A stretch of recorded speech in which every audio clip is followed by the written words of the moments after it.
Welcome everyone to our third of our pre-entry preparation webinars. For those who are new to this series, our first webinar was in February, I believe, and it was an overview of our incident reviews from the 2024 race. Webinar number 2 was just last month and was about how to use the 2025 season to prepare your boat for the 2026 race.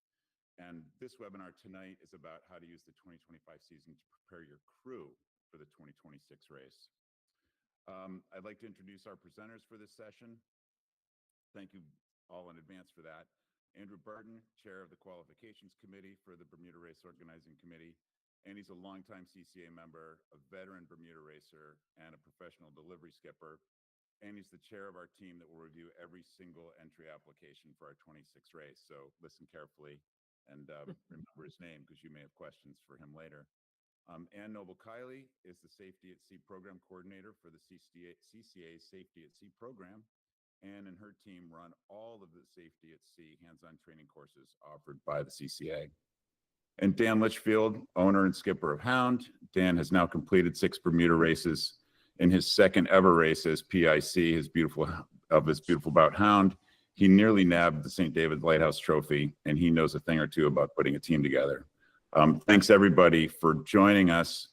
We're going to do everyone's going to have a time to present here, and then afterwards we're going to have FAQs. Please, if you have any questions during the presentations, just chat them into the live chat that you have on your YouTube link there, and Kate will pass those to me, and we'll pass them back to the panel when we're done. With that, I'd like to pass it over to Andy to kick us off and talk to us about qualifications for the Bermuda race. Good evening.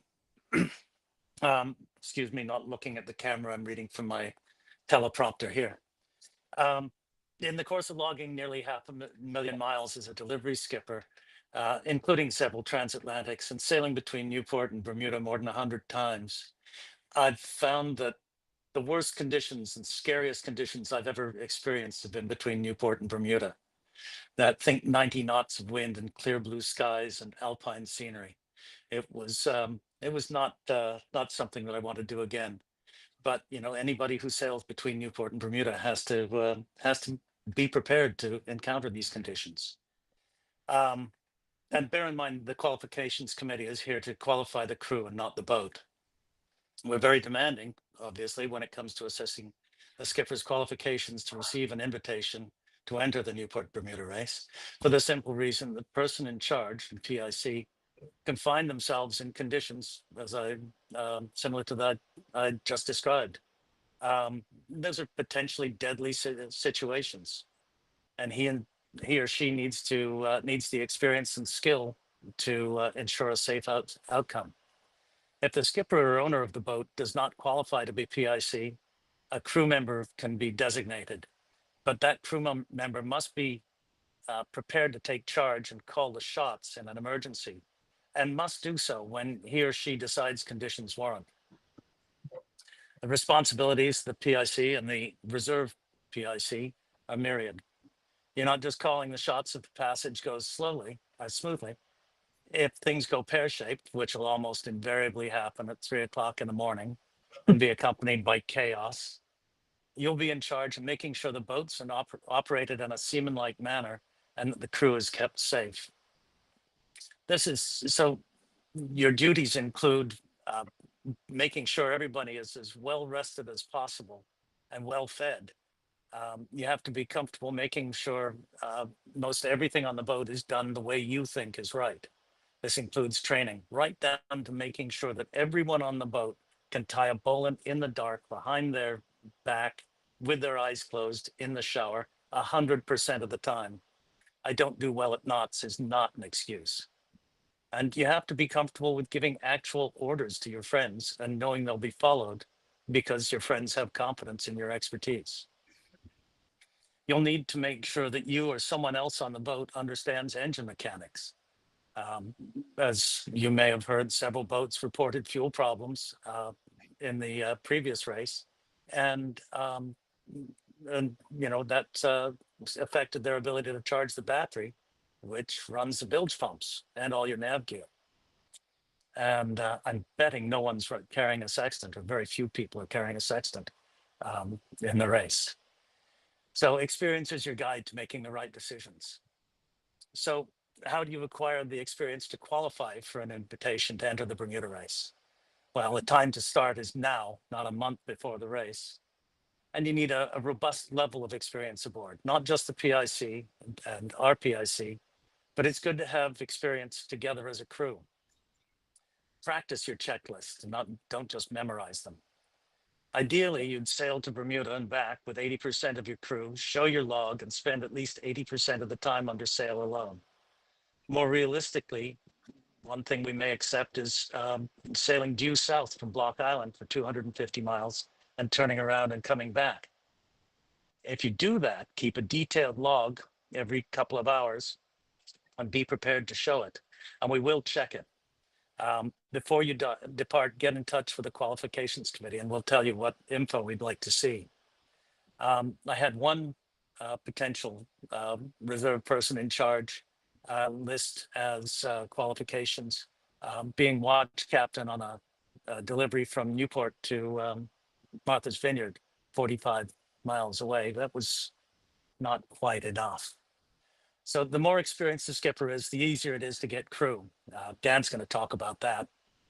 But it sounds like a catch-22, but it's not. It can start with racing a J80 at Block Island Race Week, and working towards sailing on larger boats with friends and on overnight races, and then entering your own boat and sailing it offshore. Races that qualify a skipper, and you must have been at least in the afterguard, obviously the Newport Bermuda Race, Marion Bermuda Race, Annapolis Bermuda Race, Transatlantic Race, the Fastnet. Fastnet's interesting. To qualify for the Fastnet, to enter the Fastnet, at least 50% of your crew must have raced that boat 300 miles, 300 offshore miles within a year of the race. I think that's an interesting qualification. The Middle Sea Race counts, the Caribbean 600, Transpac, Victoria Maui, and of course, Sydney Hobart. If you're using any of these races to qualify, you'll need to submit what years you sailed, which boat you sailed, who was in charge, their contact info, and your position on the boat. If you shipped as bilge boy in one race, that won't be enough. We don't consider overnight and coastal races where there's a nearby port to bail out as qualifying. Though if you've done 14 Annapolis Newport races as skipper, you'll probably have no problem passing muster. This all may sound overly cautious and a bit arbitrary on our part, but it's not. Our goal is to help you get to a place where we and you are comfortable sailing a race that may feature pretty extreme conditions. And we'll do all we can to help include you. And that's my little chat. That's great, Andy. Thank you for that. Before we get, in case I don't bring it up at the end, participants who are looking for guidance about how best to communicate with the qualifications committee, you'll have ample opportunity to do that once you enter, but I encourage you to get entered early so that conversation can be ongoing with the qualifications committee. You don't want to sort of jump into this with a month to go and then try to start the conversation with the qualifications committee. They've been incredibly helpful getting many, many boats to the starting line, but you got to engage with them early. So just a heads up on that. Thanks again, Andy. And now, Anne, I think it's a good time to segue to you to talk about safety at sea, the more technical part of preparing yourselves for the Bermuda race and our particular requirements for training specifically. Okie dokie, thanks. And hi, everyone, and thanks for having me here. This is not perhaps the most exciting part of what you're going to hear tonight, but I'll try to make it as interesting as possible. Safety at sea, if you can see the pictures, what the training, some of the training looks like, can be exciting. It's very hands-on, and everything you do is going to help you when you get into trouble, and that clearly may happen, as we know based on the last Newport Bermuda races. Slide 2, Kate, as I can't see the slide. I've got my phone here. So a little bit about the training history. The Fastnet race that you all may be aware of in 1979, where 24 boats were abandoned, 5 sank, and there were 15 fatalities.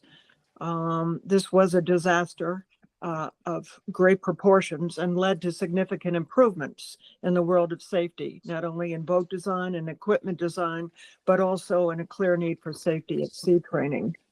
You'll also see a picture of Alliance, one of the boats that sank in the recent Newport Bermuda Race. And the crew, all of the crew of that boat attributed their ability to abandon and be rescued to the training, their safety at sea training. So it's a clearly important in terms of saving crew and saving lives. Slide 3, please. So what does a qualifying course look like? In the United States, you will need a certificate called an International Offshore Safety at Sea certificate. And this is two components. You must take an online course of units 115, followed by a day of hands-on training. And that will gain you the appropriate certificate. If you are not in the US, you will be getting a World Sailing Offshore certificate, and you must take a training from an approved World Sailing that's approved by World Sailing, a site that's approved by World Sailing.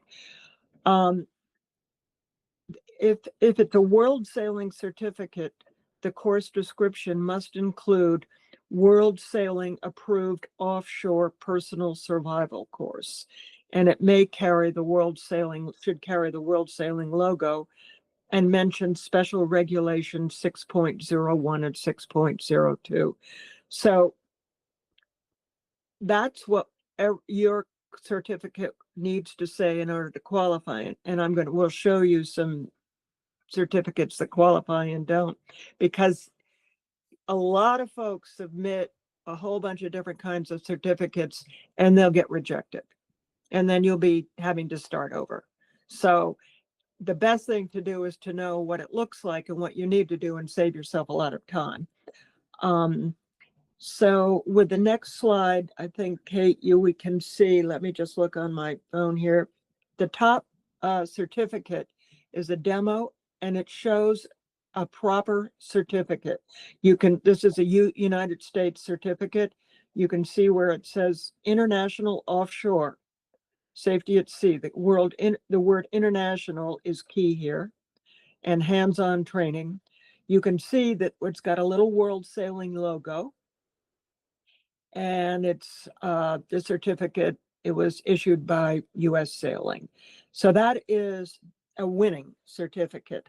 The one below it says Offshore Safety at Sea, if you can see that. Offshore does not cut it. It has to be international offshore. So if it says units 115 or offshore, that will go nowhere. So now if we go down to the next certificate, the one on the left is a world example of a World Sailing certificate.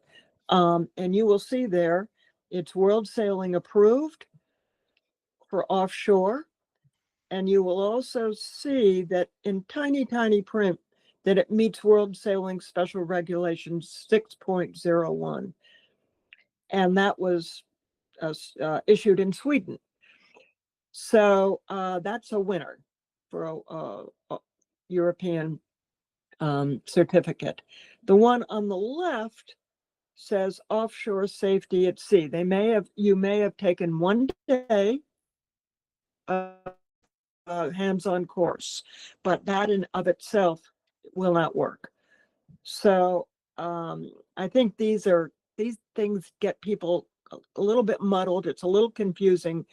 And I just wanted to say that these are also on the Newport Bermuda Race website. So you don't fear not. You can go to the website and this is all written out there for you. Next slide, please. Hey. So where do you find a course? If you're in the States, go to the ussailing.org website, and you will find information on the online course and on courses all over the United States. We hold, the CCA holds our course in Bristol, Rhode Island. We actually have two coming up on April 26th and 27th, and the Storm Tristle has one in New York on May 17th. But and ours will be posted. We'll probably, when you have a Newport Bermuda race here, we generally hold quite a few. The CCA does, probably 6, and we'll post them post them too early because the college where we have them doesn't have their calendar set early enough for us to do that yet. In terms of world sailing, you go to the World Sailing website.org. Actually, I'm not sure about that, but go to the World Sailing and they will tell you where you can find an appropriate course holder. So the next slide, please. We talk about a culture of safety. Safety doesn't begin when you jump on the boat and ready to head off on the high seas. That's too late. As I mentioned, the 3 boats that sank in the last Newport Bermuda race attributed training to their ability to both be abandoned and to be rescued. And I can't stress that enough. While 30% of the crew are required on your boat to have training, would you rather have 3 of 10 crew, trained in safety at sea, or would you like to, in an emergency, if your life was at stake, or would you like to have all of them trained? My bet would be on having all crew trained and have their certificates, because it's proven to save lives. A culture of safety is something that has to be instilled by the skipper and embedded in the minds of everyone. So with that, I just wanted to sort of end up with with the thought that if you're maybe looking for a crew berth on an upcoming offshore race, and you are well trained and have a 2-day safety at sea certificate, I think that would make you an extremely valuable candidate to have on board. So with that, thank you very much. Thank you, Anne, for that summary and overview of safety at sea and telling us a little bit about the culture of safety on board. Again, we're very proud of the boats that did end up getting into trouble this year, last year, and we're proud of how well they all performed. And I attribute a lot of that to their safety culture and the fact that they were all very well trained by you and your team. So thank you for that. Next up, Dan, who knows something about putting a crew together, and I think we'll cover some of these topics as well, and how they get practically applied on a really high performing boat. So thanks, Dan, for joining us. Awesome. Thanks, Andrew, for having me. Yeah, so I'm going to talk a little bit about crew chemistry, sort of roles, maybe some sea stories. So next slide. So I just want to start off by saying I'm not an expert. I've only sailed 6 Bermuda races, which is like less than a quarter of like Rich's Bermuda races. So my learning curve is still steep.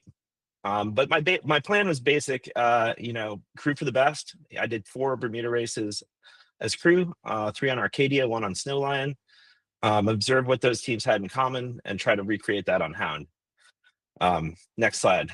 So why do I should sail offshore? So I have a story. I was in Bermuda after the 2022 race, taking a cab from the hotel down to the yacht club, and the cab driver, remarked on how many boats there were this year, and I was like, "Yeah, it's a lot of entries." And he's like, "The pot must have been very large," and I was like, "The pot? What's a pot?" He's like, "The prize money." must have been a lot of prize money. I was like, no, that's not how sailing works. There's no prize money in sailing. And he's like, but like, so it's not expensive? I was like, no, it's terribly expensive. And he's like, don't you guys break stuff too? I was like, yeah, we break stuff, boats sink. He's like, yeah, okay. So why do you do this? And I was like, I thought about it for a second. Next slide. That's because of the people. Like, I do it because of the people. We have fun, we push hard. But at the end of the day, it's about the camaraderie, it's about the stories, it's about getting to a place that's beautiful, and getting to the yacht club bar. So that's what I told the cab driver. I don't know. I think he still thinks I'm crazy, but yeah. So next slide. How do you attract great people? I think it's two things. You focus on safety and fun. So you create again, we've talked a little bit about like culture of safety. I think there's a culture on board that attracts great sailors. And you can't really compromise on safety or fun. So if you create a great, great culture, you have fun with the crew, but everyone respects each other, and you take safety seriously, then great people want to sail with you.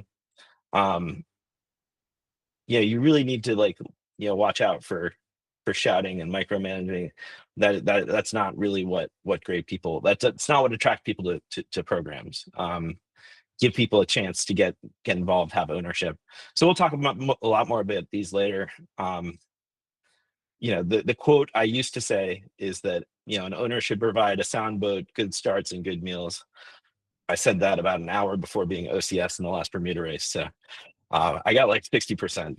So next slide. So putting together a great crew. This is how I think about a great crew. You have your inner circle.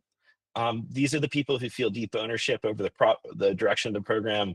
They help, you organize races, organize the boat, and you talk to them all the time. Zooms, calls, emails. This is like the engine that moves the boat forward, and the whole program. And then you have your core group. It's a bunch of regulars. Few calls and Zooms over the winter. They participate in most events. You might have some that prefer offshore, some prefer inshore. But they really know the boat and can step on and sort of be great right away. And then you always need to have newcomers. You need to have fresh blood. Like your inner circle people. They have family weddings. They can't make things. So you need to have have people ready to go who can step up, who are familiar with the program and the boat.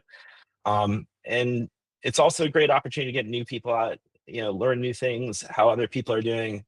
A lot of the newcomers on Hound used to sail on Carina.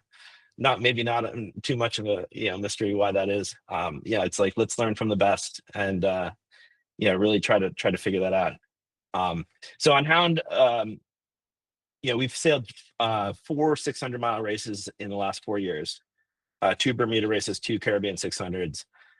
9 people have sailed all 4 of those races, and another 4 have sailed 3. So we have like really good continuity, but we also have like a mix of people coming on every time. So next slide. So continuity is just way more important than raw talent. It helps to have both, but a crew that sailed together just has a shared mental model of what sails should be up. They know how to rig all these sails and all combination of sails. They can know how to get between sails. They know who's doing what in challenging situations. They understand how roles change when different people are driving or trimming. And you can add in the dark after all of those lines. So everything is fine during the day, but can you move between sails seamlessly in the dark? It's a totally different game. Next slide. So practicing for Bermuda, just need to say this, like, do the safety stuff. You want to rig your storm sails. You want to practice, person overboard. As an owner, do not want my boat having an issue when someone falls overboard, particularly if it's me, but definitely if it's like anyone on board. I want to be able to go back and fetch them out of the water very quickly, and that's like very important to me as an owner. and then sweat the details. So like, you know, a lot of times, you know, people talk at safety at sea about, you know, like start the engine, do this, do that. It's like, do you know how to do it? Like we can sit in the cockpit and talk about these things, or you can actually have people do it on the boat and like rotate through. So next slide. I just want to say this, like, you know, practicing for Bermuda, I think a lot of, you know, most people grow up doing inshore racing, which is great. That's what that's certainly where I started. This is very different. You know, there's set roles. There's a premium on boat handling where you're doing your specific role. You typically have one driver. You know, people rarely rotate, and you race during the day. So it's a great way to get people into sailing, get people knowledgeable about various roles. But offshore is just different. It's, you know, you have a premium on well-rounded sailors who can do almost all the roles. You can, you know, you have to be able to sail at night. So if you want to race offshore, you know, if you have an inshore program, you want to race offshore, you just have to like be, you know, think about it and be like, you know, I need my inner circle and core group to have like a bunch of drivers, a bunch of people who can do a lot of different things. Yeah, I can't just have like one bow person. I need like a team of people who can do the bow. So that's like key consideration. Next slide. So the way I think about practicing for Bermuda, inshore races, great. You know, we found a bunch of navigators courses is really nice. You try the boat on different points of sail. It's not all windward lewards. Block and vineyard races are awesome. Yeah, and the most adventurous option is like going south for the winter and doing the Caribbean 600. That it's just a great race, lots of fun. I will say that like when you do the block or the vineyard, or block particularly before, you know, if you do it before Bermuda, like when we did the block in 2022, we were very clear that like we were not trying to win that race. We were trying to practice for Bermuda. So like if we were on the borderline with a sail change, we would try it. If we were, you know, had the opportunity to you know, to get some more maneuvers in, we do that, you know, a few more jibes here, a few more tacks there. So it was very much a warm up. It wasn't like, let's go flat out here. But you sort of have to decide that as a boat. For Bermuda, I really like practices. Bermuda's different than all these other races because it's a straight line. So weather moves around you. And that means, you know, you'll often be doing straight line peels. And those can be like way more challenging than going around a mark. So you just have to go out and practice that. You know, they can be, again, significantly harder than mark roundings. Yeah, so next slide, let's go through, yeah, so sort of some properties of great crews. These are some words that come to mind. But, you know, if there's one thing you take away, it's like great crews have fun racing offshore. Next slide. Great crews are calm under pressure. You know, no one was flustered here. It was, we're just getting ready to ease the kite. Next slide. Great crews can fix hard problems. Our spinnaker soft shackle to the sheet to the clue broke there. Was pretty interesting. Next slide. Great crews will never give up. This is Rich DeMullen sitting on our ice bucket. He's happy though. He's surrounded by his kids. It's Father's Day. You know, he's holding onto the emergency tiller, but life is good. Next slide. Great crews are fast. Yeah, I love this beautiful drone shot of Hound. What I'm most proud of is just how neatly the sails are organized. Yeah, we've cleaned up from the last maneuver. We're ready for the next maneuver. It's sort of a testament to like how careful the team is and its level of seamanship. Next slide. Great crews have a plan. So this is Ed working on a plan. You know, we have a game plan for the whole race. We talk about a game plan for the watch, what the weather's going to do. And then we talk about things in, you know, in the context of the next hour, the next 15 minutes, like, are we going to actually change sails? Are we going to put in a reef, shake a reef, whatever it is, have a plan. Next slide. One of the most important things, great crews eat well. This is our chef, Nick. And he takes good care of us day and night. Next slide. Great crews have fun. This is This is Glenn showing us the catch of the day. And just sort of, epitomizes like how much fun we have. And this is on day 3 of the Caribbean 600. We're still having fun. Next slide, I'll just finish it off with this is like very important to me. Post race, we end with a reflection. Glenn actually brought this to our program, but at the end of every race, we sit down either in the cockpit or at a table, oftentimes with a cocktail in hand, and talk about how the race went, what we're grateful for, what we think went well, what could go better. But it's a time to sort of an opportunity for closure after like a very special experience. So that's it. Thank you. Dan, thanks for that. That's a pretty inspiring look into a pretty inspiring program. And I'm sure many of our participants are going to really enjoy learning more about this and digging in. So thanks for sharing that. I've got a couple of questions for the panel. Some things that sparked my interest, and so I'll just throw a couple out there. Kate, are we good with everybody visible? I hope so. All right, good. I will throw them out there. Question for Andy about qualifications. If a crew's just getting into offshore racing and they've got 1 year to do this, right? So say they want to race Bermuda in 26, they have their boat, and they're just getting started this summer. What's the progression that you think they should embark on? Because one idea is like, just send them to Bermuda on their own. That's probably not necessarily the wisest idea, for the same reason why we don't want them to race for the first time ever offshore in our race. So what progression do you expect would you recommend someone step into if they got a year to get to the starting line? I think we need to. There we go. There you go. Depends on their baseline. Where are they starting from?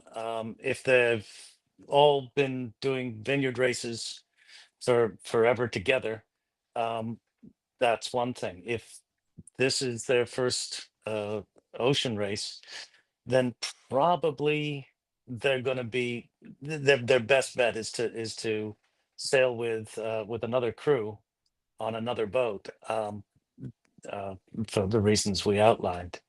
But if they're starting out, they've done a bunch of vineyard races, they've done a Annapolis, Newport, they've done Halifax race, bunch of coastal races that are overnight, and that they've worked together as a team already, then do some offshore sailing. Go off on the boat and sail 250 miles south the block and turn around and come back. And no cheating, no putting the engine on. And it's kind of and the reason I suggest that is because there you're away. You have to be totally self-sufficient. If your engine fails, you have to deal with it because you still need to charge your batteries. If if there's a problem with the food, if 50% of the crew is seasick, you have to deal with it, and the people who are seasick have to muscle through and make sure they're part of the team still. So that would be one way of doing it. That's great. That's a good idea. One of the thoughts I had was, can you do it with progressively more challenging passage making? Like start with some coastal passages and then do some longer and longer. Is it a way to step into it? Just jetting off on a 250-mile jaunt south of Block Island, depending upon the conditions you're going to step into, could be a big bite. Yeah, and as I say, if you've done a few vineyard races, a few Annapolis, Newport, that sort of thing, then you've got a good enough background to do that 250 mile or 500 mile.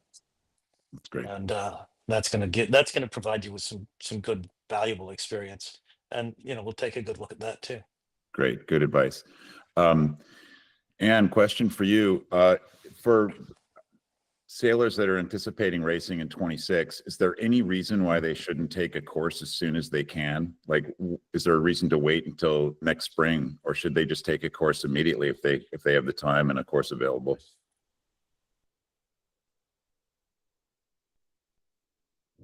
You're still muted.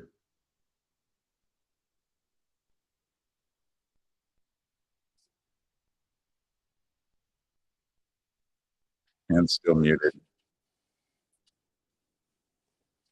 Yeah, I'll throw one out to Dan. Dan, do you have a specific program for 2026 that you envision bringing Hound to with your crew?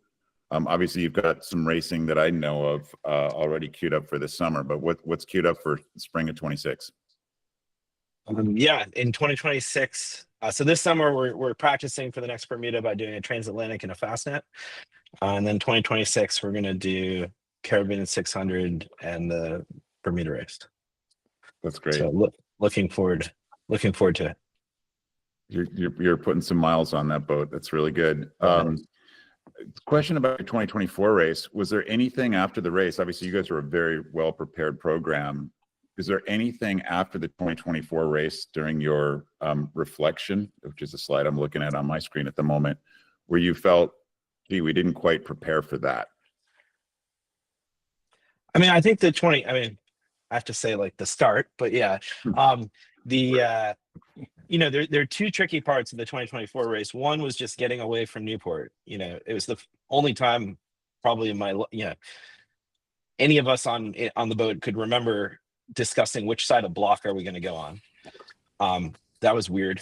And then, once we got into the wind, it was, the wind was going up and down quite a bit. And so there was like, a lot of like reefing, unreefing, but then, going between the jibs is, a little bit more challenging. It definitely takes more time. And so I think, in hindsight, I think we should have been a little bit more aggressive on some of the jib changes, because when we did them, they were actually quite fast. We did bareheaded because we didn't want to, it was just, that seemed like the fastest way to get between them. And it was good. So I think in hindsight, we should have been a little bit more aggressive on that. But. Got it. But otherwise, you felt prepared, safety-wise, crew-wise, training-wise. It was just some decision-making that you... Yeah, it was good. I mean, we had all sorts of adventures on the 2022 race, which you can hear about on YouTube, that I got like debriefed. But, we had, and some of them you saw there, the emergency tiller came out, the kite got wrapped, there was an electrical failure. There was all sorts of excitement. So this race was less exciting in that regard. That's great. I have Andrew, I am unmuted. Oh, good. Do you want me Yes, to? I am amazing. I did it. Do you want me to re-ask you the question, or can you go? Yeah, well, I think you said if there any reason not to take a safety at sea course now, for the 26 race, Right.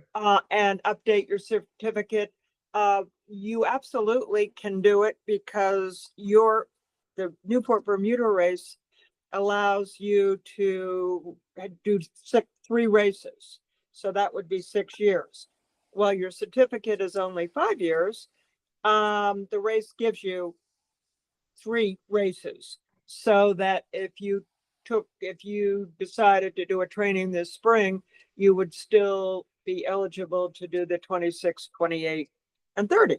Is that right? If my math is correct. That's right. Okay. That's Okay. great. One other question for you, Anne, while you remain unmuted. Yeah.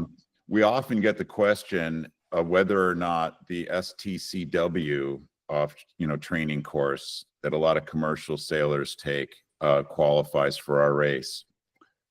It doesn't. I'll give that answer. Can you describe why it doesn't, so that people understand why we don't accept that as a qualification? Yeah, it's that's a tough one, because it is a great course.